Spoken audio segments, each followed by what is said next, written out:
Bonsoir, bonsoir à tous. Bonsoir à tout le monde qui nous suit ce mercredi. Que Dieu vous bénisse. Nous sommes là dans le mercredi, dans notre étude biblique que nous avons chaque semaine. Et nous allons faire un effort de ramener le peuple de Dieu dans la présence de Dieu pour adorer puis honorer notre Seigneur aujourd'hui. Nous sommes là avec deux magnifiques serviteurs et servantes de Dieu. Je suis là avec Madame Dumba. Bonsoir, Madame Louche. Comment tu vas, David? Je vais très bien. Et puis, je suis là avec notre frère Chelumiel Badar. Comment tu vas, Chelumiel? Ça va, par la grâce de Dieu. Oh, ça fait du bien de te voir sortir derrière le piano et puis devant le micro. Donc, aujourd'hui, on va te rassurer que quand tu t'assois là à côté, tu entends tous les messages qui viennent de ce podium dans lequel on se retrouve. D'accord, mais avant que nous commençons, nous allons demander à Davis de bénir ce moment que nous allons passer avec le Seigneur et bénir le peuple de Dieu, puis nous allons commencer. Père éternel, nous te disons merci pour ce temps. Merci parce que c'est toi le Dieu qui permet toutes choses, éternel. C'est une grâce pour nous d'avoir été sélectionnés pour nous adresser à ton peuple. Nous voulons te recommander ce moment, éternel, les amis. Nous te recommandons nos lèvres. Nous te recommandons nos pensées, éternel, au nom puissant de Jésus. Nous soumettons nos pensées, Seigneur, roi de gloire, à l'épreuve du Saint-Esprit. Nous déclarons que ce qui sortira de ce temps, de nos bouches, Seigneur mon Dieu, sera ce que toi-même tu auras instruit pour ton peuple, au nom puissant de Jésus. Seigneur, guéris des cœurs, transforme des vies, agis, Seigneur, roi de gloire, dans la vie chrétienne de quelqu'un. Et que, Seigneur, toi seul, ton nom soit glorifié. Je te bénis, Seigneur, pour tous les participants à ce panel, éternel Dieu Tout-Puissant. Et je prie que tu leur donnes une onction spéciale pour ton peuple en ce jour. Au nom de Jésus-Christ de Nazareth. Amen. Amen. Ça fait vraiment du bien d'être là avec vous. Nous sommes là avec deux adorateurs et adoratrices. Donc, ça veut dire que quand on parle de David, vous allez vous sentir vraiment très connecté à David, c'est ça? Amen. Alors, nous allons commencer notre Bible Study. Encore, on revient sur le fait que ça fait même plus de 3 semaines, maintenant 1 mois, que l'apôtre est en train de prêcher sur les armes de Goliath. Et le pasteur Moses, oui, qui prêche aussi, qui a donné aussi certains sujets qui allaient dans cette même allée de les armes de Goliath. Donc, Davis, est-ce que tu peux nous donner un petit résumé de ce que toi tu as tiré de ces études que nous sommes en train d'apprendre ces derniers temps sur les armes de Goliath? Ok, alors les armes de Goliath, c'est vraiment ce qui est beaucoup plus important. C'est l'impact que comment je peux appeler ça, les épreuves ou bien les combats externes peuvent avoir sur le cœur du chrétien. Et aussi, moi je ne me suis pas tellement focalisée sur Goliath lui-même, mais sur le chrétien lui-même et sa réaction par rapport à ce qui vient vers lui de la part de Goliath. Et c'est dessus que moi, vraiment, je me suis focalisée ce soir et c'est de ça que moi, je voudrais parler. D'accord. Maintenant, Chélie, mais toi, dans ton cas, qu'est-ce que tu peux nous dire un peu des armes de Goliath, mais ce que nous sommes en train d'apprendre ces derniers temps dans l'Église et quel impact que ça dans peut-être toi, ta vie ou bien dans la vie des chrétiens? J'ai tellement de choses à dire sur ce sujet. Commencer depuis que l'apôtre nous enseignait sur comment le diable procède, les stratégies du diable pour pouvoir atteindre le chrétien. Et parlant de Goliath, c'est vrai que la sœur Davis a dit tout à l'heure qu'elle ne voulait pas trop s'accentuer sur Goliath, parler de ce qu'elle a compris. Mais c'est important aussi de pouvoir faire ressortir, de comprendre un peu les stratégies du diable afin de pouvoir, dans notre vie chrétienne, dans notre marche, savoir comment s'orienter, comment les éviter et comment se positionner pour aider non seulement nous-mêmes, nous aider nous-mêmes, mais aider la génération, aider les personnes que Dieu, comme le pasteur Moses disait, la seed que Dieu a mis en nous. Amen. Parce que en nous, nous avons cette seed qui est la bénédiction, qui est la porte, c'est une ouverture pour la destinée de plusieurs. Amen. Et donc, si on sait comment éviter, comment faire, même pas éviter, parce qu'il ne s'agit pas d'éviter, parce que je dirais que c'est bon d'aller chercher Goliath, d'aller le faire, parce que derrière Goliath, il y a une gloire. Amen. Donc, comment affronter Goliath et le vaincre. Il y a une bénédiction, non seulement pour toi-même, mais une bénédiction générationnelle qui s'attache à cela. Donc, il y a tellement de choses à dire qu'on va essayer d'aller un peu dans cette allée. Amen. Maintenant, David, je comprends bien, tu as dit que toi, tu ne voulais pas vraiment trop toucher sur les armes de Goliath, mais tu voulais parler de ce que ça fait aux chrétiens quand même. C'est ce que tu nous expliques un peu. Oui, en fait, moi, je me suis focalisée plus sur l'identité du chrétien. Amen. The seed of Abraham is the seed that we have received from God. Et comme le pasteur l'a dit le dimanche, l'homme et les arbres sont à peu près pareils. Pourquoi? Parce que l'arbre grandit avec sa sémence en lui. Amen. Même chose aussi pour l'homme. Et moi, je lisais comme ça ma Bible et je suis tombée sur le passage de 1 King 8. 1 King 8 qui parle de Salomon qui a fini de construire le temple et qui s'apprêtait maintenant à bénir le peuple de Dieu. Amen.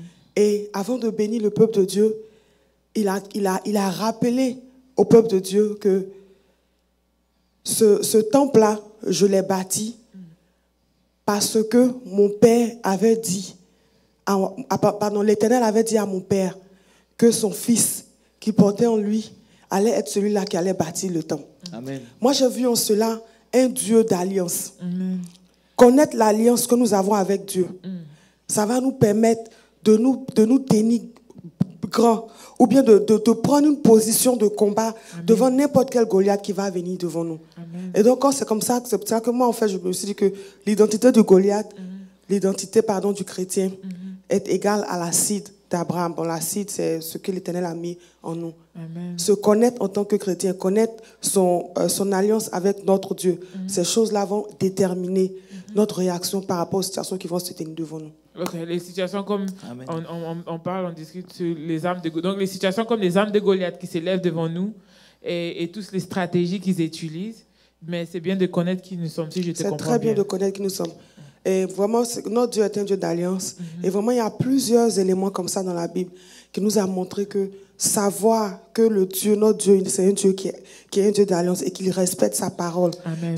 La Bible nous dit que sa parole ne retourne pas à lui sans avoir produit l'effet pour lequel elle est sortie. Amen. Si tu sais ça, tu vas t'accrocher à ça, quelles que soient les situations qui vont se présenter à toi. Amen. Ce n'est vraiment pas facile, surtout dans le monde d'aujourd'hui, où la vie chrétienne est diluée, si je peux le dire.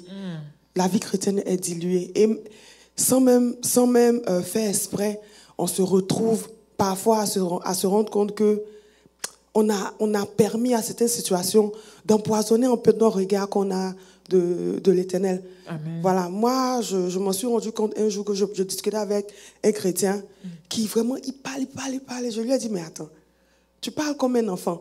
Pas dans le but de l'insulter, mais parce que la Bible nous dit croyez comme des enfants. Amen. Et vraiment, on doit se revoir, se remettre en question en tant que chrétien. Si on a perdu cette connexion-là, de voir Dieu vraiment très grand, de connaître le Dieu de l'Alliance, de croire aux promesses de l'Éternel. Amen. Voilà. Amen. Il y a beaucoup de choses à dire en tout cas. Amen. Chez lui-même, qu'est-ce que toi tu rajoutes dans ce que la sœur Davis vient de dire? C'est vraiment important de connaître notre identité spirituelle. Et une chose qu'on doit aussi comprendre, c'est comment Dieu fonctionne. Et notre Dieu, c'est vrai que c'est un abus de langage, je dis il faut comprendre comment Dieu fonctionne, parce que notre Dieu, il est souverain, on ne peut pas le sonder, tu vois. Et donc, aujourd'hui, il se révèle, la manière qu'il se révèle à moi, ce n'est pas la même manière qu'il va se révéler à toi. Et encore, la manière qu'il va se révéler à moi aujourd'hui, ce n'est pas la même manière qu'il va se révéler à moi demain. Il a différentes manières. Il est Dieu, il est souverain, il fait ce qu'il veut. Maintenant, une chose concernant l'identité chrétienne dont Davis parlait, une chose que j'ai retenue, c'est que David avait une alliance avec Dieu. Disons, Dieu avait une alliance avec David. Amen. Comment ça s'est passé? Saül était on sait tous que David était quand on parle de le roi dans la Bible, on fait allusion à David ou bien à Salomon, le règne, toutes ces choses. Mais vous savez que c'était Saül le premier roi d'Israël. Wow. Mais son histoire est passée inaperçue parce que Dieu l'a rejeté à cause d'une erreur de désobéissance. Tout à fait. Et la vérité, c'est que c'est un scénario que Dieu a orchestré parce que Dieu avait déjà choisi, il avait déjà prédestiné David à accomplir sa mission en tant que descendant d'Abraham. Et on sait qu'au travers de David, c'est là, de la descendance de David, que Jésus aussi est venu. Une chose, c'est que Matthieu disait que dans le livre de Matthieu, je crois Matthieu 1, il y a 14 générations entre Abraham et David. Il y a 14 générations entre David et la déportation. Il y a 14 générations entre la déportation et Jésus. Wow. C'est un scénario que déjà Dieu a orchestré. Ouais.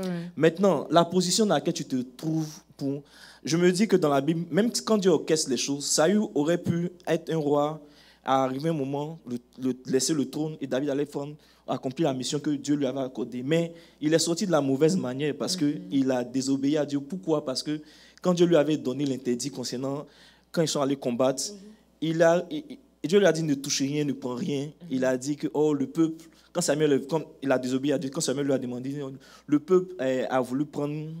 C'est pas le peuple qui t'a envoyé, c'est Dieu qui t'a envoyé. Exactement. Dieu t'a envoyé une mission. Et c'est là où nous, les chrétiens, on échoue. Parce que dans notre identité, on écorche notre identité parce que Dieu nous a parlé.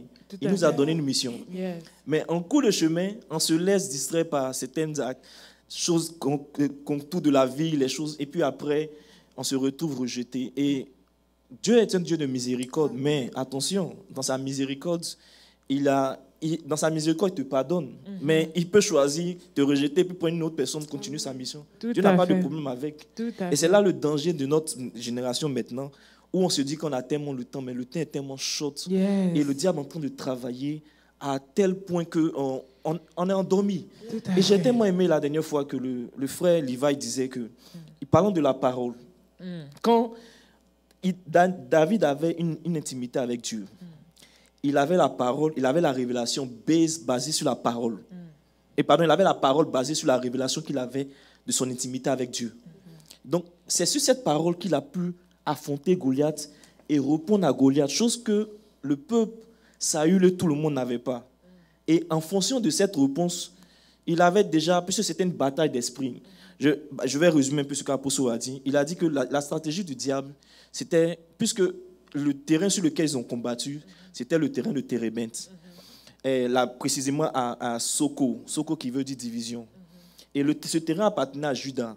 Donc, la stratégie de Goliath, c'était de voler la louange de ce que l'apôtre a dit. Yeah. Et après, diviser. Et puis, l'aspect de Goliath jouait de son aspect, de sa corpulence pour effrayer les gens. Mais regarde comment David qui avait la révélation, parce que Dieu l'avait déjà préparé. Quand il a reçu l'onction de Saül, Amen. Dieu l'avait déjà préparé à gérer. Ça, c'était un petit problème pour David. Tout à fait. Pendant que les hommes voyaient Goliath, David voyait le chien. C'est que l'homme de Dieu, Levi disait, j'ai tellement aimé, c'était le chien. Yes. Parce que David, et remarquez, Goliath était un homme armé, Kaya, tout ça. Là, et un enfant vient contre lui. Est-ce qu'il a besoin de prendre l'épée pour le battre? Non. Il pourrait le tuer avec. Mais l'ennemi savait qui David était. Yes. Ce que l'ennemi même peut savoir ce que toi tu es, que les gens autour de toi ne savent pas. Exactement. Et c'est ça notre problème.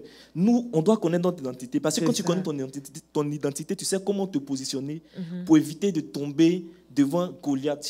On n'est pas censé tomber devant Goliath. Ça, c'est un chrétien qui tombe devant Goliath, c'est vraiment désolant. Franchement. Goliath est un autre moyen de gloire, un autre moyen de passer à un autre niveau.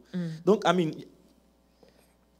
C'est ce que j'aime bien de ce que tu viens de dire, toujours dans cette allure de parler de l'identité, c'est que tu as dit que le diable connaît ton identité. Il connaît. Même si toi-même, tu ne sais pas, et les gens qui sont tout autour de toi ne savent pas. Mais toi, le diable, lui, il connaît ton identité.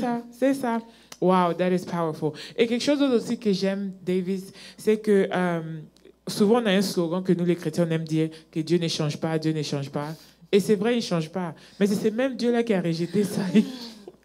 Ça veut dire que tellement qu'on aime vivre sous la grâce de Jésus et on se dit que non, il va nous regarder à travers le sang de Jésus-Christ de nous pardonner. On oublie que nous sommes aussi la même personne qui dit que Dieu ne change pas. Ça veut dire que si tu désobéis le Seigneur, tu es capable de rater ta cible et le Seigneur peut aussi te rejeter. Oui, Davis.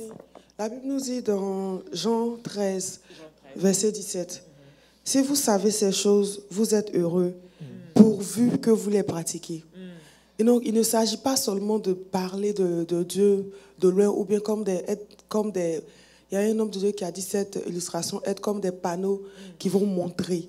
Mais si tu appliques ce que tu entends de la parole de Dieu, si tu appliques ce que tu reçois, ce que tu lis surtout, la Bible nous dit que cette parole-là ne s'éloigne point de votre bouche.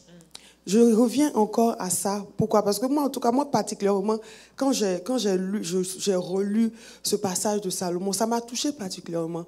Moi, en tout cas, la fibre que j'ai tirée de ce passage, quand je le lisais, comme je le disais, c'était l'alliance. La Bible nous dit, dans 1 Roi 5, je pense, 1 Roi 5, à Hiram, quand Hiram a appris, le roi de Tyr, Hiram, quand il a appris que Salomon était roi, il a envoyé ses serviteurs à Salomon, une manière de dire, ah, voilà le roi, on est là pour toi et tout ça. Comment Salomon a fait pour savoir que c'était à lui de construire le temple de l'Éternel? Parce qu'on lui a dit ça, on lui a répété ça. En tant qu'enfant dans la maison du roi, on lui a répété que c'est à toi de construire. Il a même rappelé à Hiram que mon père n'a pas pu construire le temple de l'Éternel parce qu'il était criblé de guerre à gauche et à droite. Mais à moi, l'Éternel a donné le repos. Amen. Amen. Voilà. Amen. Et je sais que toi et ton peuple, vous savez manier le bois. Emmenez-moi du bois du Liban. Amen. Et je vais même vous payer. C'est-à-dire que c'est quelque chose, comme le bien est profond. Ça flotte. Non, le bien est profond. C'est-à-dire, toi, vous qui avez la capacité de manier le bois, emmenez-moi du bois. Hiram dit non, laisse, on va couper, on va travailler, on va mettre ça sur l'eau et puis on va t'envoyer. Et c'est comme ça que les choses ont commencé. Juste parce que Hiram est allé saluer l'enfant du monsieur qu'il aimait. Parce que la Bible ne mentionne rien pour rien. Non, rien pour rien. La Bible a mentionné que Hiram aimait David. Amen. Et il a continué la vision du Père. Il a, sans le savoir, sans savoir que ce qu'il savait faire allait permettre aussi au rêve de David de s'accomplir. Et c'est dans cela aussi qu'il y a un autre passage de la Bible dans le Proverbe qui nous dit, quand tu vois quelqu'un qui est habile à son ouvrage, sa place est auprès du roi. Amen. Oh, yeah. Yes. Comment est-ce que dans le pays, Salomon a fait pour savoir que les gens de Tyr, là, ils savent manier du bois? Parce qu'ils étaient les meilleurs. Amen. Dieu ne travaille pas au hasard. Je tourne comme ça pour revenir aux chrétiens. À ta petite position où tu penses que ce n'est que moi seul qui suis chrétien, là, tu fais partie du puzzle. Si tu ne fais pas ta part, Amen. L'image ne sera pas complète. Oh, yeah. Si tu n'es pas bien à ce que tu fais, l'image ne sera pas complète.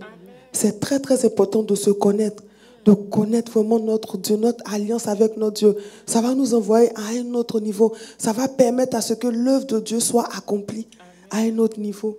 Can I add something? Yes, go ahead. Tu vois, ce que tu dis est tellement profond.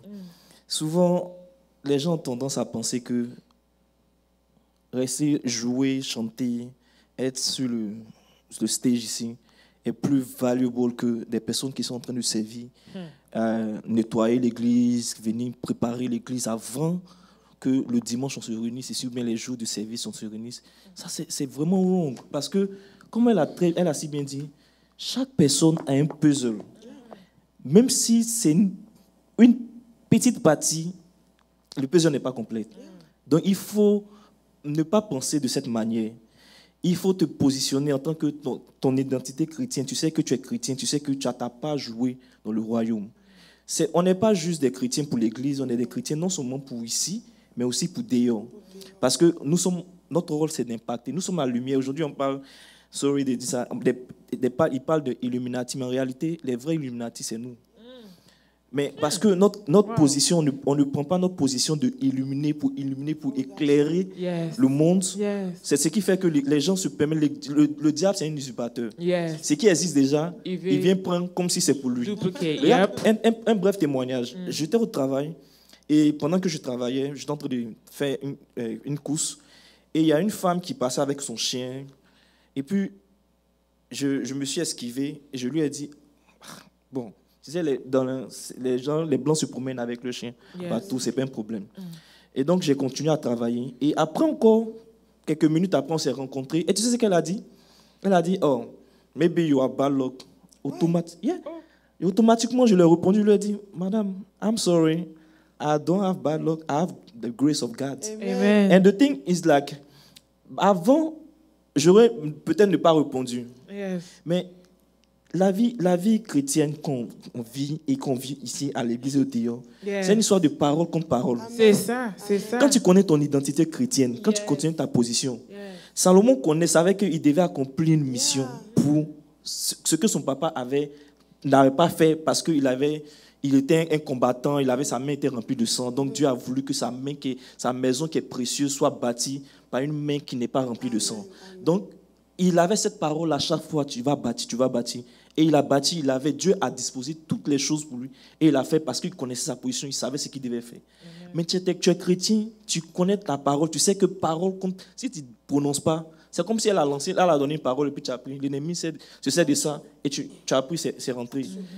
Sur le champ de bataille de Térébène, Goliath il était en train de curse Dieu. Yeah. David était venu donner words. la nourriture à ses frères. Yes. Mais c'était le scénario de Dieu pour que David se positionne en tant que le prochain roi. C'est ça. Donc il entend un incirconcis qui est en train de curse son Dieu. C'est ça. Celui qui l'a délivré de l'ours, Come on. de lion. Come on.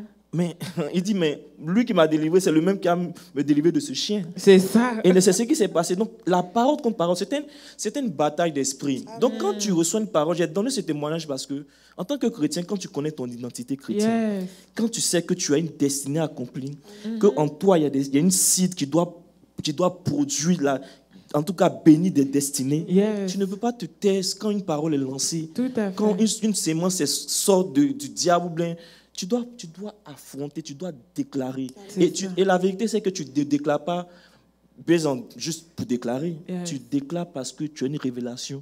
Tu sais sur quoi tu t'appuies pour déclarer. Exact. Et donc, c'est très important de pouvoir Yes. avoir une intimité avec Dieu, Amen. avoir une relation avec Dieu Amen. qui te permet de pouvoir avoir cette révélation sur laquelle tu te bases pour répondre à quelqu'un. Moi, je suis chrétien. Il n'y a pas laissé quelqu'un va me dire que I'm bad luck. Tu es qui pour me dire ça? Franchement. Comment? Elle est circoncis.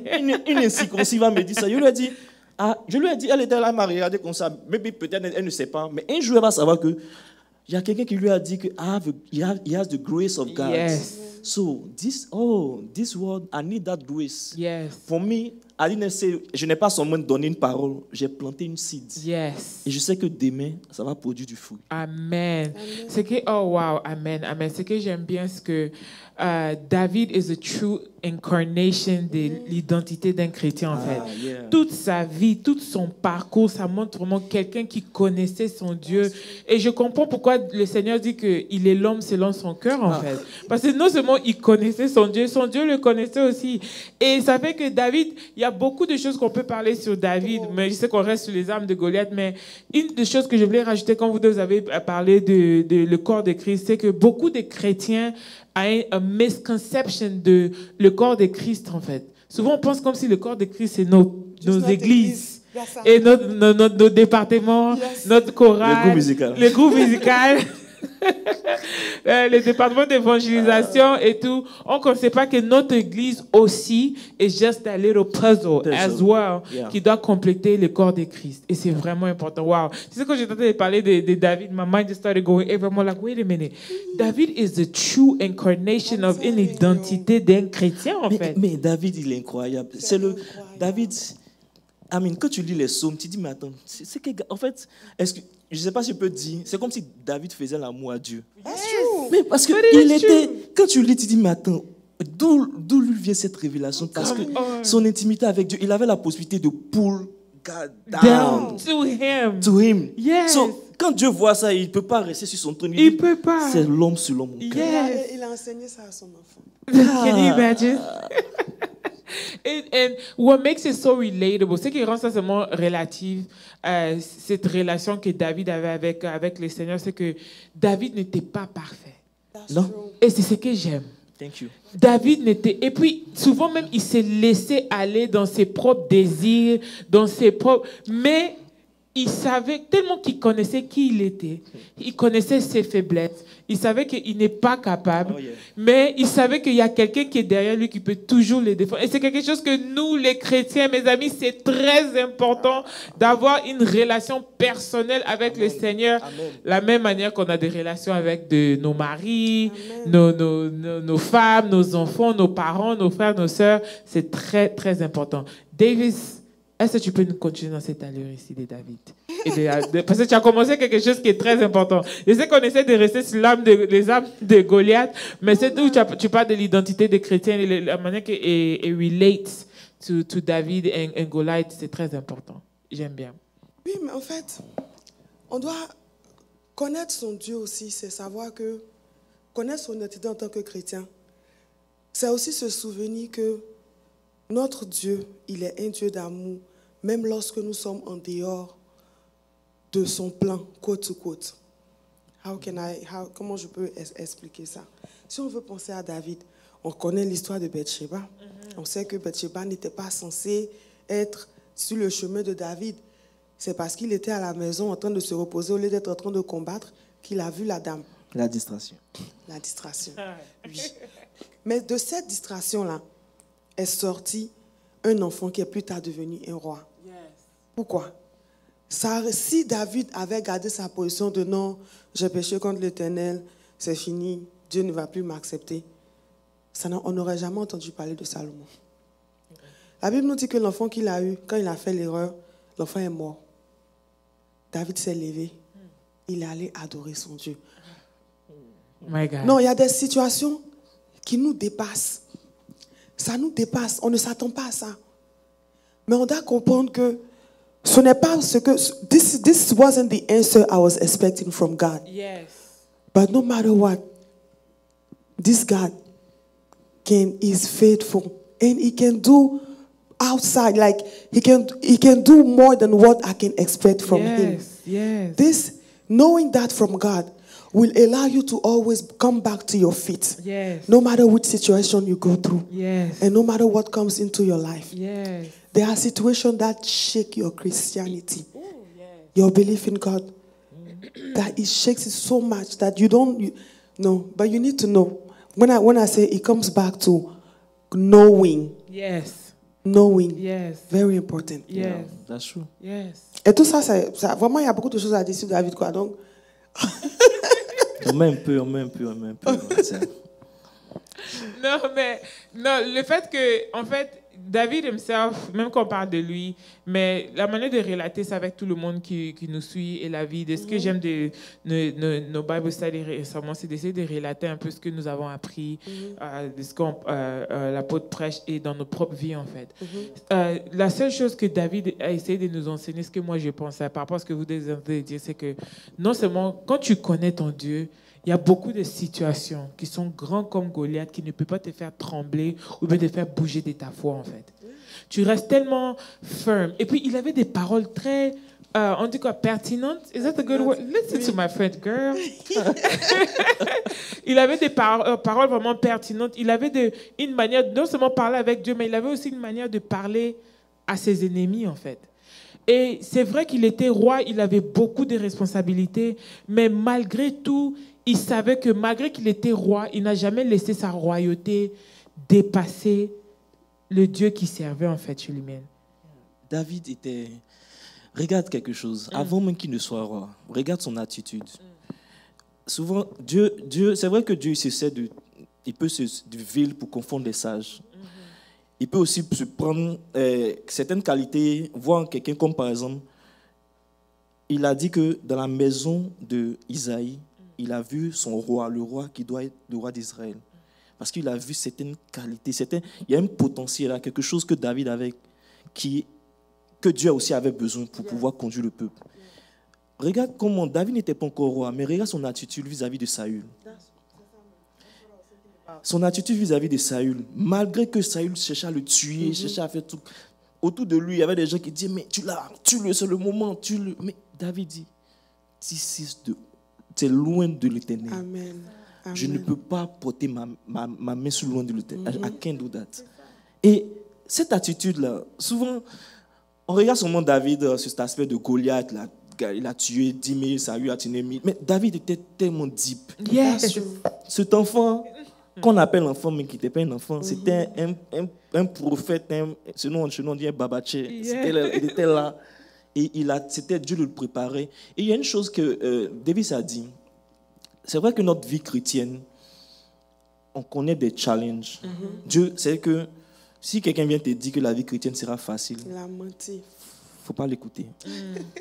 En tout cas, mon frère et ma soeur, si quelqu'un te dit que la vie chrétienne sera facile, il faut dire merci, arrière de moi. La vie chrétienne, c'est une quête perpétuelle, c'est un combat chaque jour. Et c'est comme ça que Dieu nous forge à donner, à faire sortir le meilleur de nous. Regardez le ressort. Tu connais le ressort? Pour que le ressort puisse aller, il faut le compresser. Yes. Et plus tu le compresses, plus quand tu le relâches, il s'en va. Loin.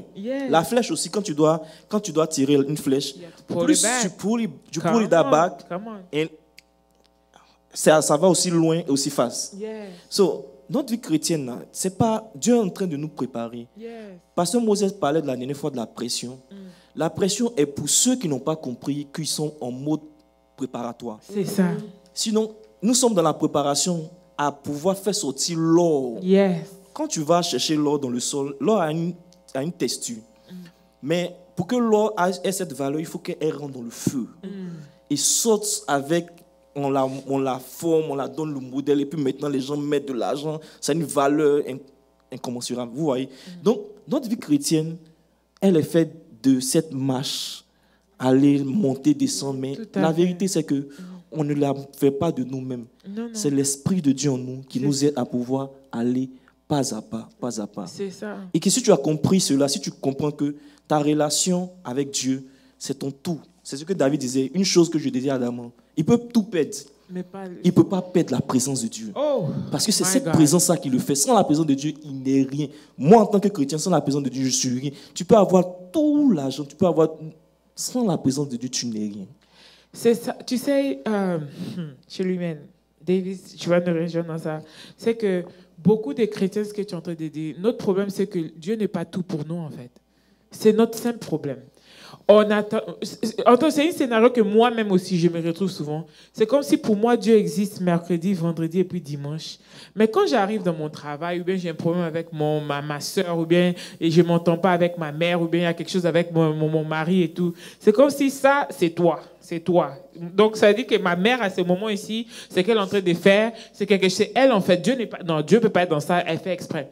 C'est une manière de dire qu'on a une manière de fonctionner avec Dieu en part-time, en fait.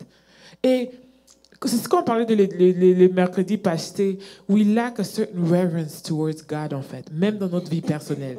Et ça fait que la relation avec le Seigneur n'est pas pure. Nous, en tant qu'être humain, on est capable de devenir obsédé, right? Yeah, that's right. Listen, I'm coming, bro. OK. On est capable d'être obsessed avec nos enfants, comme moi, par exemple, avec nos maris.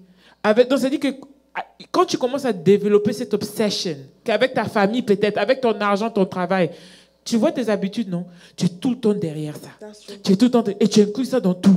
Et si tu viens de nouvellement t'es marié, c'est mon mari ça, mon mari ça, mon mari. Si tu viens d'avoir un enfant nouveau, mes enfants. Si tu as beaucoup d'argent, tu sais que moi j'ai ça, je vais pas acheter ça, je vais voyager si je suis pas.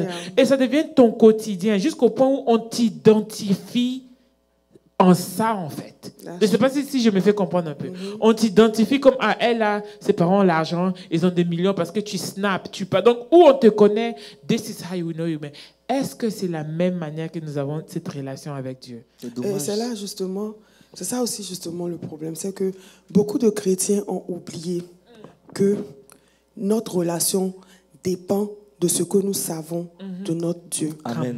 Et ce que nous savons de notre Dieu, nous n'allons pas le trouver autre part que dans la parole de Dieu et dans nos temps d'intimité avec Dieu. Nos temps d'intimité, ça nous grandit nous-mêmes. Et une chose est sûre, quand tu donnes rendez-vous au Saint-Esprit, il est présent. Je me souviens, back in the days, on priait au téléphone à partir de, je ne sais pas, 21h, un truc comme ça. Et puis, un jour, à 21h, je me suis retrouvée avec des amis. Et il était l'heure de la prière, j'étais en train de causer. J'ai commencé à me sentir très mal. Et ce jour-là, mes amis ont dit, mais Tu veux dire quoi? Donc, nous qui sommes là. Et puis, moi, bon, j'ai exprimé comme ça que non, je me sens mal parce que, en principe, c'est l'heure de la prière et puis je suis pas entrée. Ah, donc, tu veux dire quoi? Nous qui sommes là. On n'est pas, genre, on n'est pas worthy. Ça crée un petit palabre là. Mais bon, comme on est amis, on a fixé ça en même temps là.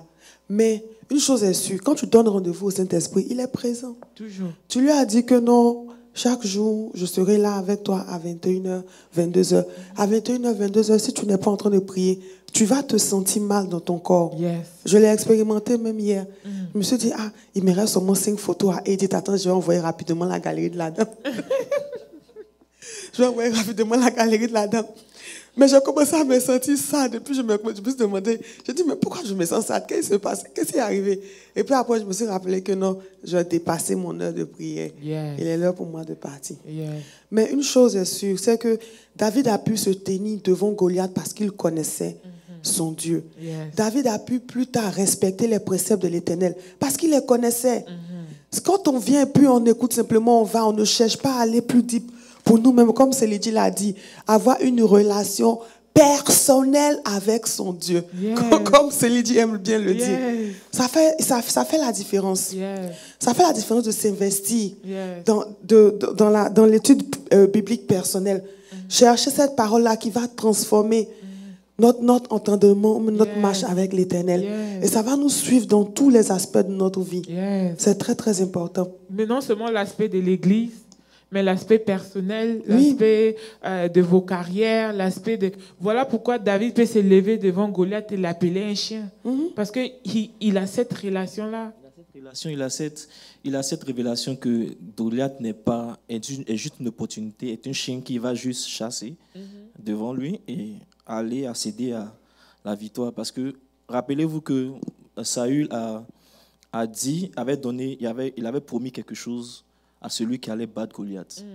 Le frère de David, comment il s'appelle? Son nom même ne reste pas dans ma tête parce que c'est pas important. Mais tous ceux-là, ils avaient cette notion qu'il y avait une récompense, mais ils n'étaient pas destinés à ça. Ils avaient vu Goliath comme le blocage, le mur qui ne pouvait pas. C'est comme le peuple d'Israël, quand ils sont allés en mission, quand Josué a envoyé Caleb, et ils sont allés en mission pour découvrir le territoire des Canaan. C'est eux-mêmes qui sont venus dire que nous sommes comme des sauterelles à les yeux. Qui leur a envoyé? Qui leur a dit que vous êtes des sauterelles? Est-ce que j'ai été mis des lentilles dans leurs yeux? Tu vois, c'est le diable même, souvent même le diable même, dans notre vie. Il ne se fatigue pas, hein, c'est nous-mêmes là. Le mind qu'on a et ce qu'on se déclare. Je me rappelle qu'on faisait le Rema Academy. L'apôtre disait que tu peux avoir une pensée. Nous sommes des hommes. On peut avoir une pensée. Mais dans ton esprit, tu as quelques secondes pour... 12 secondes. Il avait dit 12 secondes, je me rappelle. Merci. Yes. Pour révoquer cette pensée. Yes. Parce que quand elle n'est pas révoquée, elle se nourrit et elle grandit, elle devient, jusqu'à ce qu'un jour tu te surprends à dire une parole que tu besonnes. La pensée que tu as nourrie peu, un peu, jusqu'à ce qu'aujourd'hui tu la fasses sortir et elle te condamne. Et donc, c'est ce qui se passe dans notre vie chrétienne. David avait une relation avec Dieu. Il avait une intimité avec Dieu. Dieu a dit dans sa parole, dans le livre de Jean 4, 24, qu'il cherche de vrais adorateurs. Yes. Ceux qui l'adorent en esprit et en vérité. Ce que David était. Quand tu lis les psaumes, tu vois que David est un vrai adorateur. Nous sommes des adorateurs. Moi, je suis là. En cas, c'est dire la vérité. Je suis en train de chercher à devenir. Je cherche comment il fait pour devenir un vrai adorateur. Yes. Parce qu'un vrai adorateur, il adore based on the revelation he has Of his of God. his God. Come on. Mais ce qu'on fait en général, on loue Dieu parce que la louange, je vais, en tant que musicien, en tant que chanteur, je veux toucher cet aspect-là parce que louer Dieu, on loue Dieu parce qu'il a fait. Yes. Ça, c'est la louange. Yes. Mais l'adoration, c'est pas parce qu'il a fait, c'est parce qu'il est. Of Donc, who si he tu n'as is. pas la révélation de qui il est, comment tu vas adorer? Quelle parole tu Quelle avais parole dit? tu as de Dieu? Qui il est pour toi?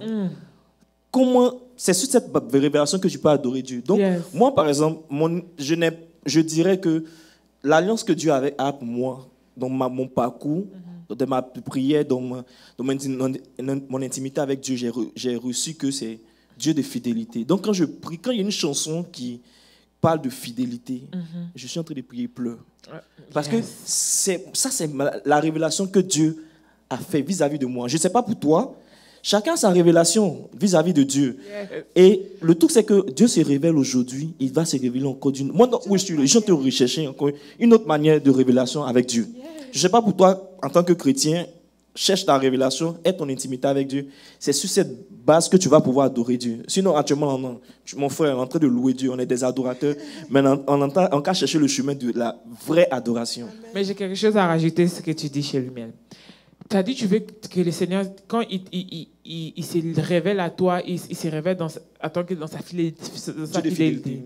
Il y a d'autres personnes qui veulent que le Seigneur se révèle en eux comme un provider. Tout. Yeah. Mais il y a une chose que nous, les chrétiens, nous oublions. Avant que Dieu puisse se révéler à toi dans sa fidélité, il y a eu des épreuves. Yeah. Maintenant, c'est cette partie-là des épreuves-là que nous, on n'aime pas, en fait. Ok, ce sont ces épreuves. Parce que c'est que dans ces épreuves-là que tu as découvert la fidélité de Dieu. Amen. Parce que si tu ne passes pas dans ces épreuves-là chez lui-même, tu vas savoir la fidélité de Dieu, là, ça ressemble à quoi? Ça, oui, une parenthèse. Chez nous, on dit, tout le monde veut aller au paradis. Quand on dit qui veut aller au paradis, les gens lèvent la main. Maintenant, on dit qui veut mourir, les gens baissent la main. Mais c'est le chemin pour aller au paradis. Amen.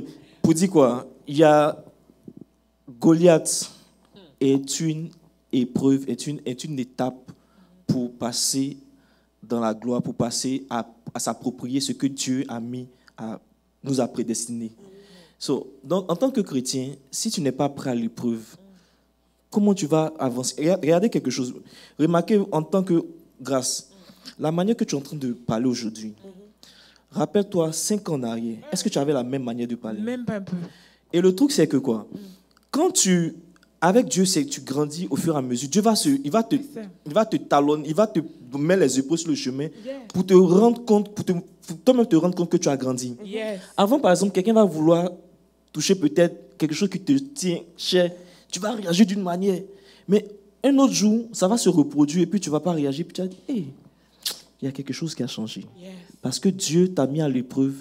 Tu as pu affronter cette épreuve, tu l'as passée. Yes. Maintenant, ce n'est pas fini. Comme la vie chrétienne, c'est une marche, c'est une quête perpétuelle. Il y aura d'autres épreuves parce que tu grandis. Regardez, malgré qu'on est adulte aujourd'hui, on est toujours child of God. Yes. Je n'ai jamais vu dans la Bible où ils ont dit adult of God. Non, non. C'est vrai qu'on devient son et daughter of God, Yes. but nous sommes toujours des enfants de Dieu. Yes. Donc, notre vie chrétienne, elle est une marche, une quête perpétuelle. Donc, que tu le veux ou non, tu vas t'éprouver. Si quelqu'un, c'est comme il le redit encore, si quelqu'un t'a dit que la vie chrétienne sera facile, mon frère, il faut dire pardon. Donne-moi ma pression, donne-moi ma préparation, donne-moi mon Goliath. Je vais l'affronter, je vais rentrer dans ma destinée. Où est-ce là? Chacun doit chercher le Goliath qui va lui permettre la transition pour rentrer dans sa destinée en tant que chrétien. Exactement. Et c'est ça, parce que quand on est en train d'entrer dans cette saison dans laquelle où le Seigneur veut nous faire comprendre c'est quoi les armes de Goliath aujourd'hui dans nos vies quotidiennes. C'est quoi les armes de Goliath aujourd'hui dans nos familles, dans nos travails. C'est important pour les gens d'investir leur temps, de comprendre exactement qu'est-ce que le Seigneur veut faire avec nous. Attends que cette église devienne le corps de Christ. Dans quel temps nous sommes en train d'entrer, en fait? C'est comme s'il y a quelque chose, something great. Il y a un vent qui vient, this is what I believe, de bon. Et voilà pourquoi le Seigneur veut d'abord qu'on puisse reconnaître c'est quoi les armes de Goliath, à quoi ça ressemble et comment ça peut nous affecter pour que nous, on stand. C'est pas pour glorifier le travail du diable, tout, mais c'est for us to be aware, averti et de rester ferme devant la parole de Dieu. Effectivement. Mais une chose aussi qui est assez importante, c'est de savoir reconnaître les voies par lesquelles Goliath vient aussi nous attaquer. Yes. L'une des voies les plus importantes, il a parlé de la pensée, c'est se connaître soi-même. Quand je pense par exemple à l'histoire de Gédéon, qui se dit moi, le plus petit de la plus petite tribu. Mais qu'est-ce qui a changé entre le Gédéon qui confessait qu'il était le plus petit de la plus petite tribu et le Gédéon qui s'est levé pour aller renverser les fétiches de son père? Seulement révélation. Oui, la révélation. Vaillant héros. Quelqu'un qui a dit vaillant héros. Et son esprit a accepté. Yeah. Key point, accepté. En tout cas, key point. Key point, c'est son esprit a accepté. Son esprit a accepté qu'il était vaillant héros. Yes. Seigneur, donne-moi d'accepter ce que tu dis de moi. Parce que souvent, les choses que l'Éternel dit de nous sont tellement grandes certainement grandes à nos yeux qu'on pense qu'il ne s'agit pas de nous. Ça a l'air de quelque chose qui est impossible. Alors que nous disons aussi dans notre Bible que nous lisons là, que notre Dieu est le Dieu de l'impossible. So, where are we standing when it comes to this God? On aime trop des sauglants, en fait. C'est ça notre problème. That's true. Oh my God. On n'est pas deep. C'est comme... c'est désolant parce que je ne sais pas quelle parole, quelle prédication l'apôtre, les hommes de Dieu n'ont pas prêché ici. Pour qu'on sorte, dès qu'on sort de l'église, on oublie ces paroles, qu'on est confronté à des situations de la vie. C'est quand, après, on est peut-être, je vais dire, samedi en train de venir, ou bien on sait que, oh, on a un Dieu. Il est souvent là le dimanche. Il est là le dimanche. Je commence à me sentir bien. Attends, c'est le même Dieu qui nous prend, qui nous couvre toute la semaine, Amen. Qui prend soin de nous, qui nous donne sa parole au travers de ses serviteurs, pour que sur la base de cette parole, we can stand. Yes. And, c'est tellement important de pouvoir ne pas se minimiser, connaître son identité chrétienne, et sur la base de cette identité, stand et avancer, accomplir notre destinée. Aujourd'hui, l'homme de Dieu, Levi avait dit la dernière fois que se taire sur des paroles, c'est tuer non seulement ta destinée, mais aussi la destinée de plusieurs. Oh, God. Quand tu considères que en toi, tu tiens la destinée de plusieurs, on ne dit pas le destin, parce que le destin c'est pour les autres. Nous, on parle de destinée. Tu ne vas pas rester là à ne pas prier, rechercher Dieu, grandir, pour pouvoir être cette personne-là que demain, quand les gens vont venir à toi pour demander, te parler d'un sujet, tu es incapable en tant que chrétien. Bon, toi, tu as grandi dans l'église, ou bien depuis tu es chrétien, tu n'es incapable de pouvoir répondre à des païens, à des incirconcis, à des personnes qui sont bloquées sur un sujet chrétien, à les consoler, à leur donner une parole de connaissance. Bon, attends, toi, ta vie chrétienne, tu sais quoi? C'est venir les dimanches à l'église, chauffer les bancs et puis partir. Tu sais, chez Lumière, il y a un exercice, mais je vais demander à tout le monde qui nous suit d'essayer de faire cet exercice ici, parce que ça m'a beaucoup aidé. Je tente d'écouter les podcasts, parce que I'm a lover of podcasts, et souvent, j'aime écouter les podcasts de psychologists, les gens who talks about comment nos cerveaux fonctionnent et tout.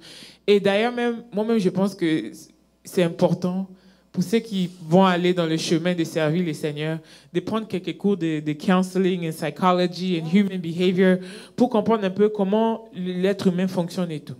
Et ce psychologist-là a dit, et c'est un exercice que je demanderai à beaucoup de personnes de faire parce que ça va vous aider, il a dit d'utiliser awareness.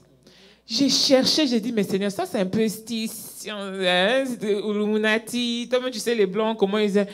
Mais bizarrement, cette même semaine-là, apôtre parlait de la vérité, to know the truth. Et quand tu vas deep dans tes recherches, tu vas réaliser que awareness, être aware, averti, je ne sais pas si on peut dire averti, bien aware, c'est de connaître la vérité. Mais qu'est-ce qu'il m'a dit, il disait dans son podcast, il dit, quand tu te lèves le matin, très tôt le matin, trouve un endroit dans ta maison, quelque part, peu importe où tu es, où il n'y a que toi et tes pensées, rien d'autre. Il dit, reste calme pour 5 à 7 minutes. Donc, tu ne fais rien du tout. C'est ce que je voulais dire, la méditation. La méditation. Et il dit, tu ne fais rien du tout. Et il dit, écoute les pensées qui se passent dans ta tête. Tout ce qui viendra dans ta tête, pensées, tout. Be aware of it, parce que c'est ça qui est ton vrai trauma. C'est ça qui te traumatise. C'est ça que tu penses de toi. Qu'est-ce qui te stresse? Et il a dit, voilà pourquoi il y a beaucoup de personnes qui perdent leur sommeil parce que vous ne dormez pas. Tu penses que toi, tu es en train de dormir, mais ton cerveau est tellement réveillé, en train de réfléchir à tout le problème du monde et tout. Bref, just to make a long story short, il dit, that's your awareness, c'est ce que tu vas savoir, ce qui se passe dans ta tête. Je suis parti, j'ai fait cet exercice ici. Je vous dis que ça marche tellement, et puis il faut le faire constamment. Ça marche tellement bien, mais quelque chose qui m'a interpellé, c'était que pourquoi ce n'est pas le verset biblique qui passe dans mes pensées maintenant? C'est ce que je voulais dire, parce qu'à la fin de la journée, eux, ils ne veulent pas admettre qu'il y a un Dieu qui lead notre journée. Yes. Cette méditation, quand tu l'as fait, c'est une connexion, tu es en train de te connecter à ton Dieu. Yes. Parce que la première des choses, c'est Dieu. La Bible dit au commencement, Dieu. Yes. Donc, ce qui vient après, là, c'est Dieu vient au commencement et puis après les choses. Tout à fait. Donc, la méditation, tu es en train de download ce que Dieu a prévu pour toi la journée, les choses, comment Dieu, le scénario, comment Dieu, tu as la pensée positive, tu es en train d'appeler à l'existence ce qui n'est pas encore arrivé. Et ça définit ta journée. Ces personnes, ils ne vont pas admettre Dieu, ils vont parler de méditation, de concentration, c'est important. Mais à la fin, derrière ce qu'ils ne disent pas, il y a Dieu derrière. Mais non, ce qui was a bit interesting pour moi, c'est que les pensées qui venaient dans ma tête, c'était juste rempli de peur, de worries. J'ai m'inquiété. Je pensais un moment à ma mère. Je pensais un moment à mon papa. Je pensais un moment à mes frères. Bon, mon travail, je devais remettre un papier. Bon, il n'y a rien dans mes premières 7 minutes là. Dans la semaine, il y avait un verset qui dit que l'Éternel est mon berger, je ne manquerai de rien. Il n'y avait pas, oh que non, celui qui construit dans le déconstruit. Rien du tout.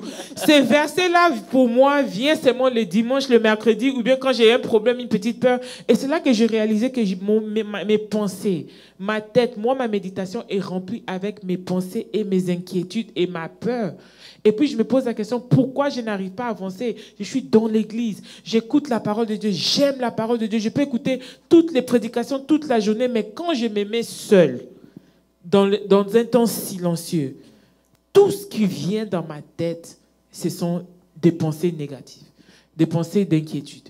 Et c'est là que j'ai réalisé que ma méditation et même ma prière, que je pense que je prie, est très faible. Parce que pour quelqu'un qui prie tous les jours, le matin, à midi et le soir, je ne peux pas me mettre là pendant 7 minutes et même pas une petite prière ou bien pour dire « Seigneur, merci » et venir dans mes pensées.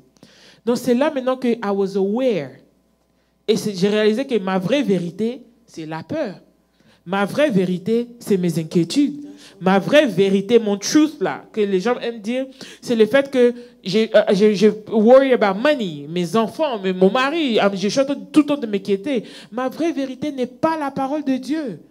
Donc ça veut dire que moi, j'exerce ma marche chrétienne en l'extérieur, mais en l'intérieur de moi-même, dans ma tranquillité, dans mon temps de calme.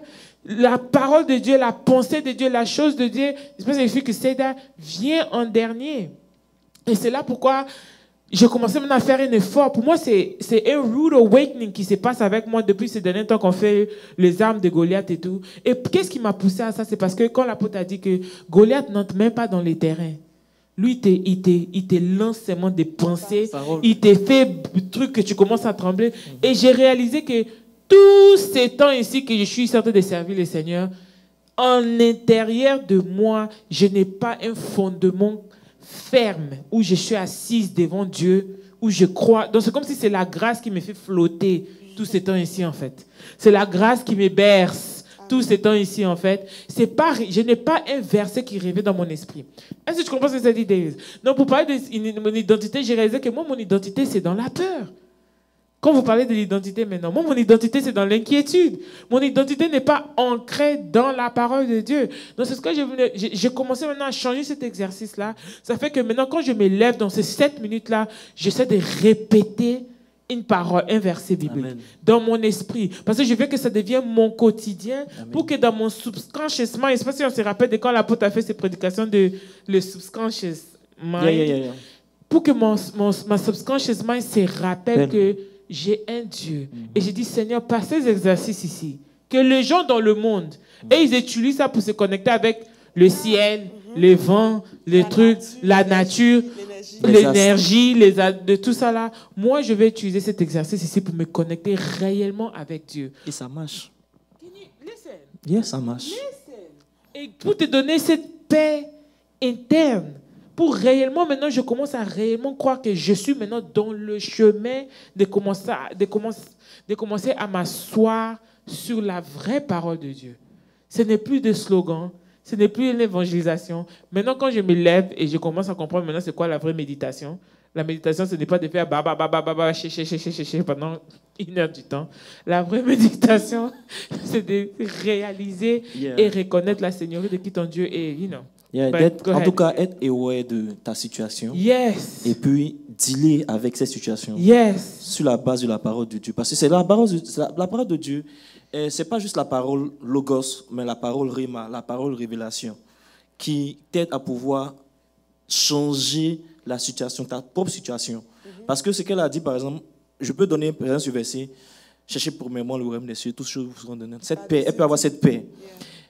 Le passage où Dieu parle des oiseaux qui ne moissonnent ni ne dorment, les lits des champs qui ne dressent, mais ils sont plus dressés plus que Salomon dans sa gloire, toutes ces choses. Donc, Amin, pourquoi je n'ai pas cette peur?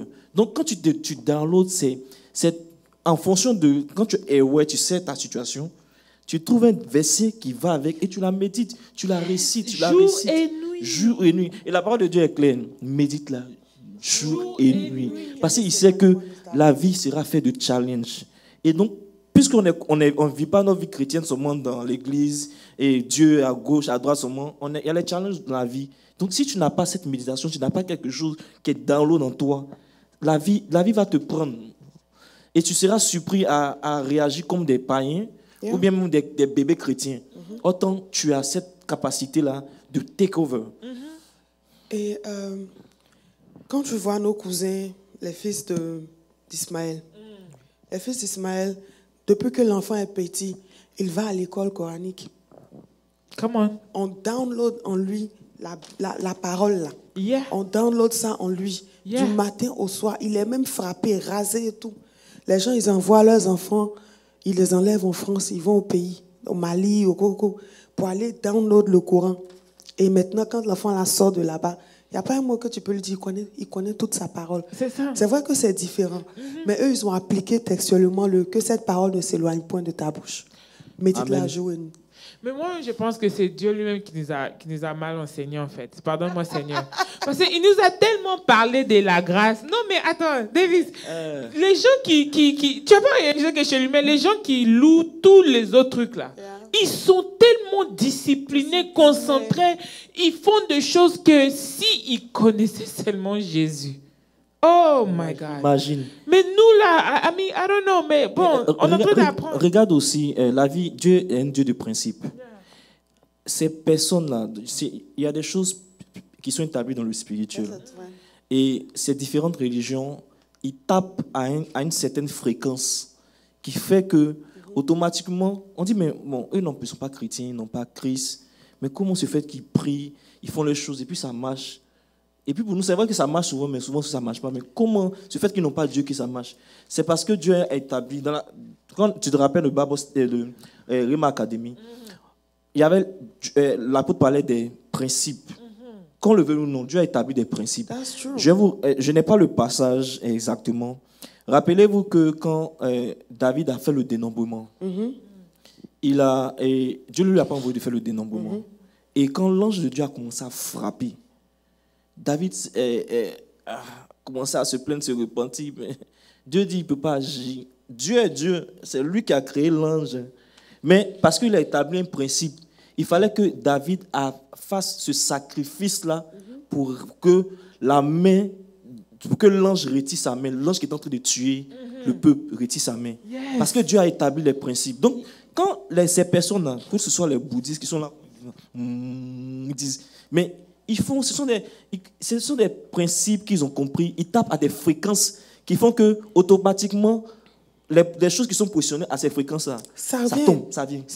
Et nous, les chrétiens, on la grâce. La grâce. C'est ça. Mais regarde l'histoire de ce roi. Moi, jusqu'à aujourd'hui, l'histoire me choque. C'était Israël, je crois, qui se battait. Le roi a vu qu'il était en train de perdre. La Bible dit qu'il a pris son fils, il l'a tué sur le mur. Et puis, Israël a commencé à perdre. Oui. Ça dit que je ne veux pas comprendre comment est-ce que Dieu nous dit allons combattre. On va combattre. On est dans le combat. Et puis l'ennemi tue son fils. Il fait un sacrifice humain, chose que même l'Éternel aussi n'aimait pas. Mais l'ennemi, ça dit qu'il a compris ce principe-là du sacrifice. Et en fait, ça revient encore à notre Dieu de l'Alliance. Yes. Notre Dieu de l'Alliance que nous devons connaître. Que nous devons comment pratiquer pour pouvoir arriver à un niveau où il y a un passage d'Ésaïe qui dit que l'Esprit nous dit va à gauche, va à droite. C'est une relation qui va permettre à l'esprit de nous parler et qui va nous permettre à nous de comprendre. Tout ça, c'est dans la Bible.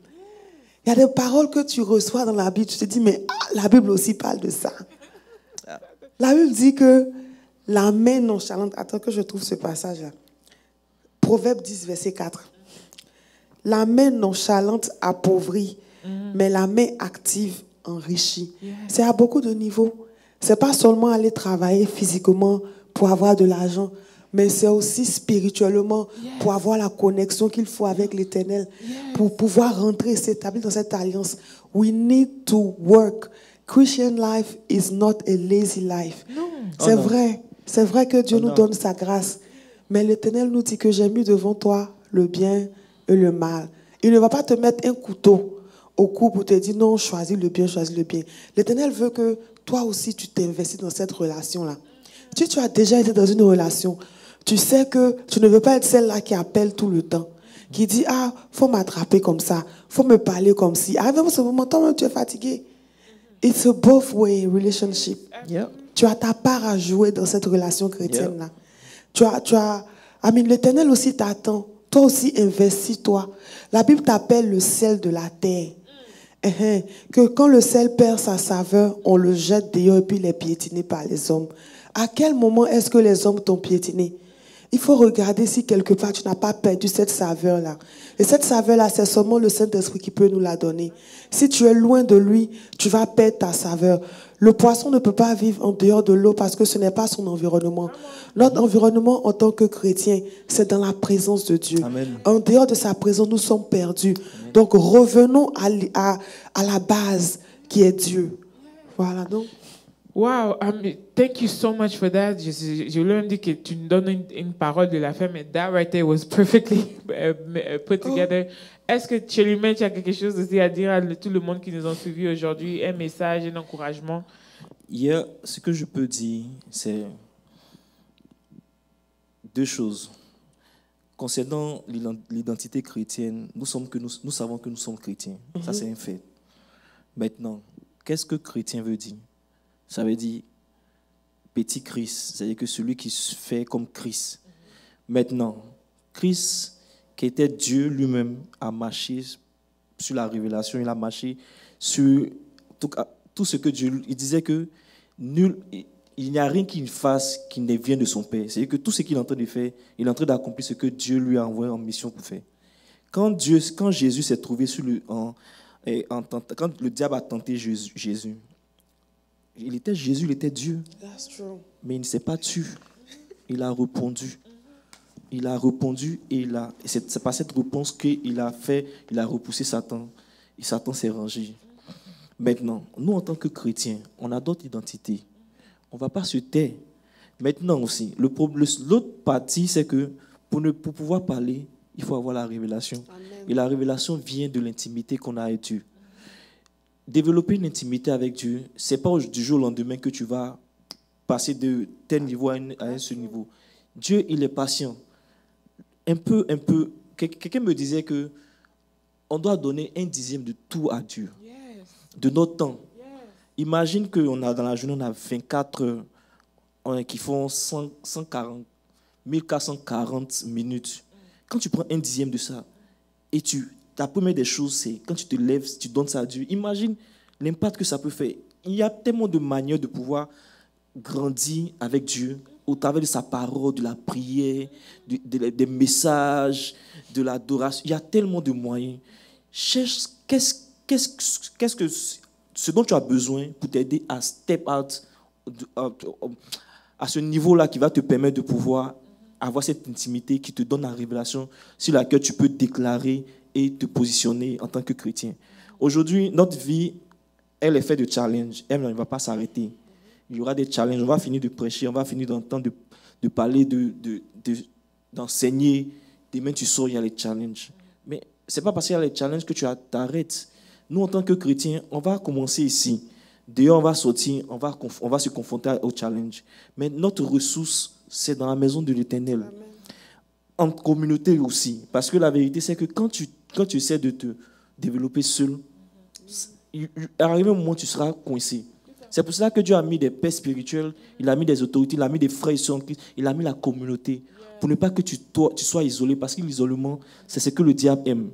Quand tu es isolé, c'est là que tu donnes une porte d'ouverture et il frappe et tu t'éloignes encore de Dieu. Dieu veut que tu reviennes. Donc c'est vrai que les challenges vont venir dans la vie, mais il y a la communauté, il y a les frères et sœurs en Christ, il y a des personnes, il y a des pasteurs, qui peuvent t'aider à revenir, qui peuvent t'aider à te conduire, à te donner des tips pour développer ta vie spirituelle, ton intimité avec Dieu, ta relation avec Dieu, ta révélation de Dieu. Amen. C'est de ça que tu as besoin. Nous, aujourd'hui, là, on a besoin de la marcher selon la révélation de Dieu. Parce que ce qui se passe dehors, de toute façon, le diable est en train de prendre du terrain.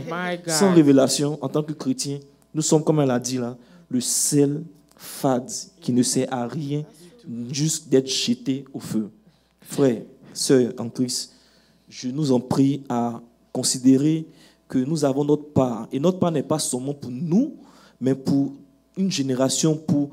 Dieu a mis une seed en nous, et cette seed doit porter des fruits. Amen. Le pasteur Moses a dit le dimanche passé que Jésus est l'arbre, et nous sommes les branches qui doivent porter ce fruit-là. Mais si ces branches-là ne sont pas là, ce n'est pas le tronc qui a porté les fruits.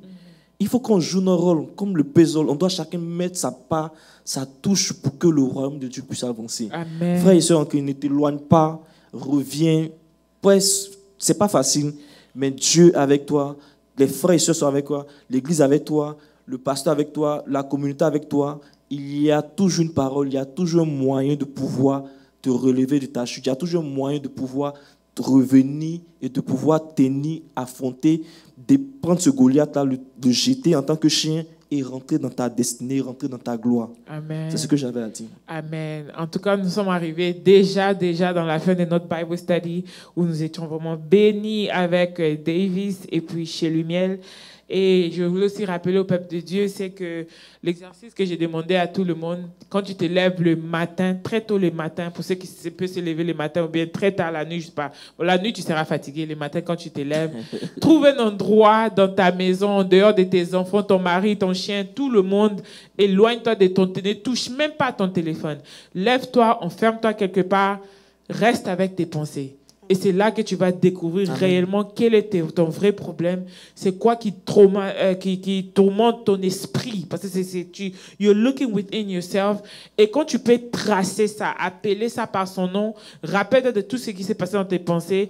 Va maintenant dans la Bible, cherche le verset biblique qui contredit toutes ces pensées-là qui se passent dans ton esprit et commence à méditer ces versets bibliques-là jour et nuit. Amen. Et continue cette méditation pour enlever cette pensée et entrer réellement dans ta marche avec le Seigneur. Amen. Amen. Amen. Le mois d'octobre, c'est le mois de Pastor Appreciation. Nous apprécions tous nos pasteurs de OMC, que ce soit ici, Omaha, Abidjan, partout où ils sont. Précisément aussi le visionnaire de ces ministères ici que nous remercions tellement pour donner l'opportunité à tout le monde et surtout nous les jeunes de ces ministères de toucher les micros et parler de la part du Seigneur, ou bien de faire le Bible study comme nous faisons aujourd'hui. Amen. Vraiment, nous apprécions ça de cette église. C'est ce que j'aime beaucoup de notre église. Nous sommes dans tous les réseaux sociaux. Connectez-vous, restez connectés. Les amis, la team technique et médias sont en train de faire un très bon boulot à nous donner les recaps de versets, le recap des vidéos. Partagez ça de la même manière que vous partagez le pasteur Marcelo et tous les autres, Yvan Castan, tous ces gens-là. Partagez aussi ce que l'Église est en train de faire. Partagez ça dans tous les réseaux sociaux. C'est pour aider l'œuvre de Dieu d'avancer. Le département des enfants est toujours en train de faire la donation. Décembre arrive déjà très, très bientôt. Nous sommes en train d'entrer dans les temps de célébration et de la fête et tout. Rassurez-vous, comme vous voyez, c'est des trucs des enfants ou bien, comme vous êtes à l'église, donate au département des enfants. Bien sûr, quand je vous dis chaque mercredi, tu peux aussi faire ta dîme et ton offrande le mercredi. Il n'a pas besoin d'attendre que tu arrives à l'église dimanche ou bien vendredi. Le programme de la semaine reste le même, ça ne va pas changer pour le moment. Vendredi, nous sommes là ensemble où nous prions le Seigneur tous les vendredis à 19h30. Et puis dimanche, c'est notre culte d'action des grâces où nous venons ici à l'église pour remercier le Seigneur. Et puis mercredi, nous avons notre Bible Study où tout le monde tunes in. Le Bible Study aussi, c'est important de poser des questions. Donc si vous avez des questions, posez des questions quand vous avez au Bible Study. On peut même répondre ça au prochain Bible Study. Et avec ça, je vais demander à Chelimien de clôturer avec la prière et nous vous disons merci. Père éternel, nous te rendons toute la gloire, Seigneur. Merci pour ta fidélité. Merci pour ta parole. Merci pour cette seed, Seigneur, qui est ancrée dans nos cœurs et qui produit des fruits, Seigneur, escomptés au moment, Seigneur, qu'il faut. Seigneur, merci parce que, Père, Seigneur, ta sémence, Seigneur, dans nos vies, Père, nous permet de pouvoir, Seigneur, rassembler, Seigneur, ton peuple, rassembler tes enfants là où ils doivent être, Seigneur, et accomplir leur destinée. Merci parce que, Père, au nom de Jésus-Christ, Seigneur, tu nous donnes de pouvoir encore, Seigneur, partager ta parole, encore nous remplir de révélations, avoir cette intimité avec toi et de pouvoir, Seigneur, aider cette personne-là dans l'Église, en dehors de l'Église, aider les chrétiens à avancer, à se réconcilier, à grandir, à mûrir pour que le royaume de Dieu puisse être béni. Amen. Merci et que toute la gloire te revienne au nom de Jésus-Christ. Bénis l'église OMC, Amen. Bénis toutes les églises à Dallas, bénis toutes les églises au Texas, aux États-Unis, partout dans le monde entier, Seigneur, et que ton nom soit glorifié. Au nom de Jésus-Christ, nous t'avons prié. Amen. Amen et bonne nuit à tous. Bonne nuit.